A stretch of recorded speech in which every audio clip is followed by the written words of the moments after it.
राधे राधे मित्रों, मैं गामा अपने चैनल पर सबका स्वागत करती हूँ। और कैसे हैं सब लोग? सब बढ़िया होंगे। मैं भी अच्छी हूँ और मेरे बहन भाई अपनी लाइफ में खूब तरक्की करें, खूब आगे बढ़ें, उनके बच्चे खूब नाम रोशन करें, ऐसी मेरी शुभकामनाएं हैं आप लोगों के लिए। मैं भी अच्छी रहूँ, मेरे सारे फ्रेंड्स भी अच्छे रहें और सब अपने घरों में मस्त होंगे। पूजा पाठ व्रत की सारी तैयारियां शुरू हो रही हैं।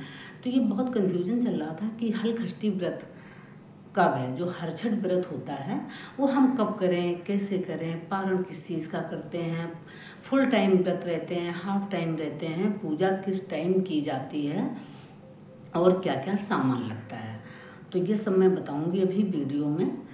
तो दोस्तों, ये व्रत जो होता है हलखष्टी का बहुत महत्वपूर्ण व्रत होता है। ये व्रत लड़के का होता है, लड़कों के लिए ये व्रत किया जाता है। अच्छा, होता क्या है कि मान लो लड़कियां हैं तो वो भी बच्चे, तो जो लोग शुरू से रख रहे हैं तो वो अपने बच्चों के लिए कर रहे हैं, लड़की हो या लड़का हो कर रहे हैं। लेकिन ये व्रत लड़के का ही होता है। जो हरछठ होता है बहुत धूमधाम से इस व्रत को मनाया जाता है।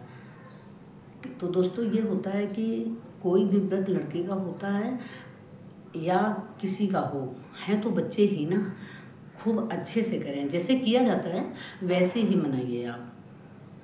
अब ये रहता है कि जिनके लड़के नहीं हैं, लड़कियां हैं, वो माएँ बिल्कुल भी पूजा इस दिन नहीं करती हैं, तो ऐसा थोड़ी होता है। पूजा तो आप किसी की भी कर सकते हैं तो हमारे बच्चे ही ना। तो बच्चों में जो भी हैं तो आप शुरू से पूजा कीजिए जैसे की जाती है विधिवत। हमारी सासू माँ करती रही हैं, मम्मी करती रही हैं, हमारे परिवार में जैसे होती है।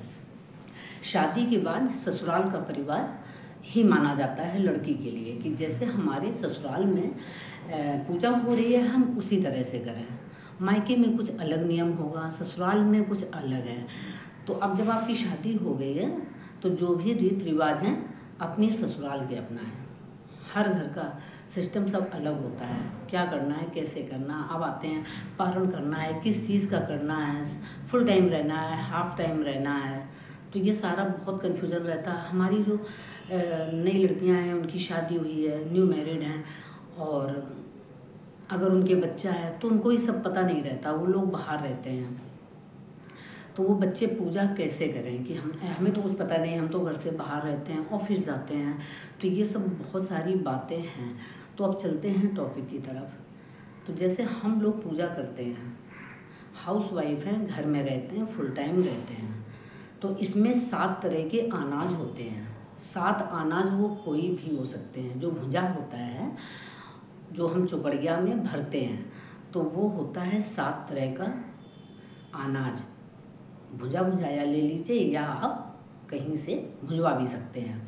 और चुपड़िया 6 के हिसाब से होती है। जो चुपड़िया होती है छोटी छोटी, तो 6 हरछठ की होती है, 6 बेटे की होती है, और जितने बेटे हैं आपके तो 6-6 करके उस हिसाब से आप बढ़ाते रहिए।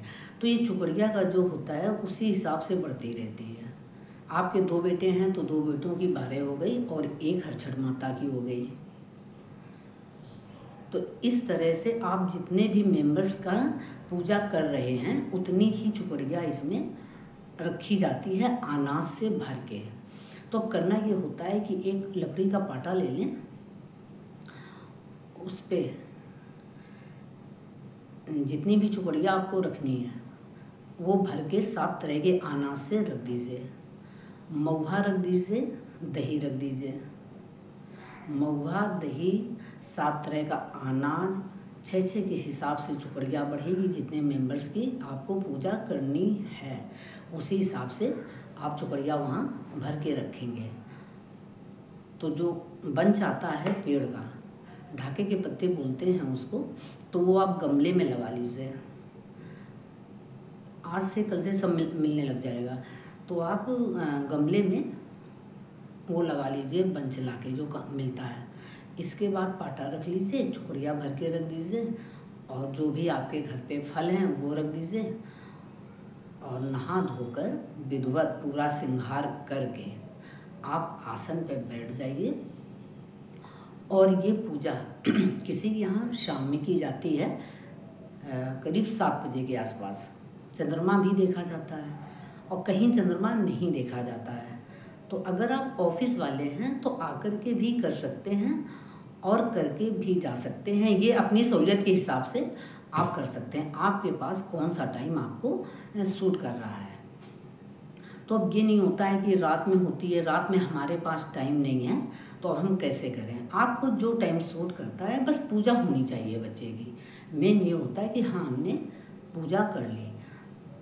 तो इस तरह से आपने सारी चुकड़ियाँ भर के रख दी, अनाज रख दिया और महुआ रख दिया, दही रख दिया, पसाए वाले जो चावल आते हैं व्रत के वो रखे जाते हैं। तो एक थाली में फूल, माला, पसाए के चावल, दही, महुआ ये सब रख के, धूप बत्ती दीप ये सब रख लीजिए और आसन पे बैठ जाइए।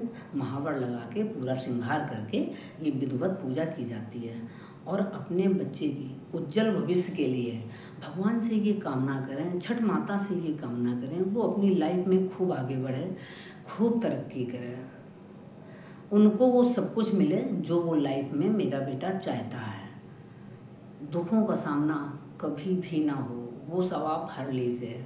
सुख समृद्धि शांति उसके लाइफ में रहे बच्चे की, और वो दिन दूनी रात चौगनी तरक्की करे। ये उनके लिए हाथ जोड़कर आप छठ माता से दुआएं कीजिए। तो ये तो हो गई हाउसवाइफ जो घर में रहते हैं। अब जो बच्चे बाहर रहते हैं तो ये होता है कि जो बच्चे हमारे बाहर रहते हैं, उनका बेबी छोटा है, तो वो अपनी सासू माँ को बोल सकते हैं, जो लोग घर पे रहते हैं, कि मम्मी आप ना हम व्रत कर रहे हैं और उसके नाम की वो पूजा चुकड़ियाँ जो भी होती हैं तो सासू माँ घर पे कर लेंगे। यही होता है, परिवार के लोग वो पूजा कर देते हैं और बच्चे बाहर व्रत बने रहते हैं। तो जो हमारी बेटियां बाहर रहती हैं उनके लिए इस तरह से पूजा है। वो परिवार के लोग पूजा रचा सब कर दें। अगर उनसे नहीं हो पा रहा और हो पा रहा है तो वो जहाँ रहते हैं वहाँ पे कर लें। तो परिवार के लोग भी, देवरानी जिठानी हैं, सासू माँ हैं, तो ये लोग आपस में कर देंगे और व्रत वो बने रहें। अब आता है हम पारण किस चीज़ का करें। तो इसमें ये होता है कि हलछट जो होता है कि हल का जुता हुआ नहीं खाते हैं। तो जितना हो सकता है करिए, जितना नहीं हो सकता है उसकी कोई बात नहीं होती है, पूजा अहम होती है। तो इसमें फलाहारी की जाती है। आप व्रत का कोई भी चीज़ खा सकते हैं, फल फ्रूट दूध मेवा, उसमें दूध में उबाल करके और मेवा डाल के बना लीजिए। तो इससे क्या होता है कि हमें भूख भी नहीं लगती है और बहुत देर के लिए पेट भरा भरा सा लगता है और भूख ख़त्म हो जाती है, बार बार खाने का मन नहीं करता। और व्रत में वैसे भी इतना ज़्यादा नहीं खाते हैं, लेकिन ये है कि हाँ पूरे टाइम आप व्रत रखिए और फलाहारी खाइए। जो भी आपको पसंद है वो आप बना सकते हैं। चाहे तो कुट्टू आटे की भी आप पूड़ियाँ बना सकते हैं, सब्जी बना सकते हैं, दही के साथ भी खा सकते हैं और ड्राई फ्रूट्स की खीर भी खा सकते हैं, फल खा सकते हैं, दूध पी सकते हैं। आपको जो पसंद है फलाहारी आप किसी भी रूप में पेट भर के कर सकते हैं। तो इस तरह से ये छठ माता की पूजा की जाती है। और हमारी एक हमेशा आपसे ये बात रहती है कि आपको जितना आता है उतना आपने कर दिया, जो नहीं आता है उसके लिए माँ सबको क्षमा करती हैं। जो चीज़ हमें पता नहीं है वो बताइए हम कैसे करें। तो अब मैं बताती हूँ कि ये व्रत 24 तारीख को रखा जाएगा। जो हरछठ का व्रत है वो 24 तारीख सैटरडे को किया जाएगा। और जो लोग जन्माष्टमी रहती हैं वो हरछठ का व्रत नहीं करती हैं। जैसे आप जन्माष्टमी रहते हो और आप हरछठ रहते हो तो आप जन्माष्टमी का व्रत नहीं करोगे, वो आपके घर में कोई और करेगा। व्रत करके जो पूजा की जाती है कृष्ण भगवान की वो कोई दूसरा करेगा, क्योंकि दोनों व्रत एक लोग नहीं करते हैं। ये मैं बाद में बताऊंगी जन्माष्टमी पे वो क्यों नहीं करते हैं। जब इसका हम वीडियो बनाएंगे मैं तब बताऊंगी। तो आप हरछठ रहते हैं तो जन्माष्टमी का व्रत किसी और को बोलिएगा कि वो घर में रहेंगे। और हर माँ ये चाहती है कि उसकी संतान खूब सुखी रहे, खूब आगे बढ़े, दिन दूनी रात चौगनी वो तरक्की करे। तो हरछठ का व्रत इस तरह से किया जाता है। तो आप एक आध दिन पहले सारा सामान ले आइए घर, 1-2 दिन पहले से मिलने लगता है। तो जितना सामान मैंने बताया है 1 दिन पहले ले आइए और सुबह नहा धुलकर जो डेली की पूजा होती है वो आप करें। फिर जिस टाइम आपके घर में की जाती है या आपके पास समय है उस समय आप विधिवत ये पूजा कीजिए, प्रसाद सबको बांट दीजिए जो पूजा होता है, और फलाहारी आप खाइए जो भी आपको पसंद है। और इस दिन अन्न खाने का थोड़ा अवॉइड करिए।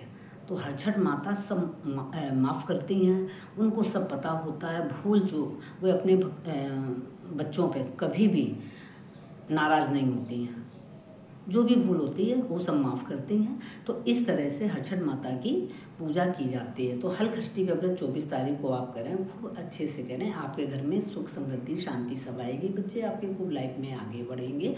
तो ये मुझे आपको बताना था कि इस तरह से पूजा हो जाती है। बाहर हैं तब भी कोई दिक्कत नहीं है। और अगर वीडियो पसंद आते हैं तो मेरे चैनल पर न्यू हैं, सब्सक्राइब करें, लाइक करें, कमेंट करें, और मुझे बताएं हम किस तरह की वीडियो आपके लिए लाएं। हम मिलते हैं फिर न्यू वीडियो के साथ, तब तक के लिए राधे राधे मित्रों, अपना ख्याल रखिएगा।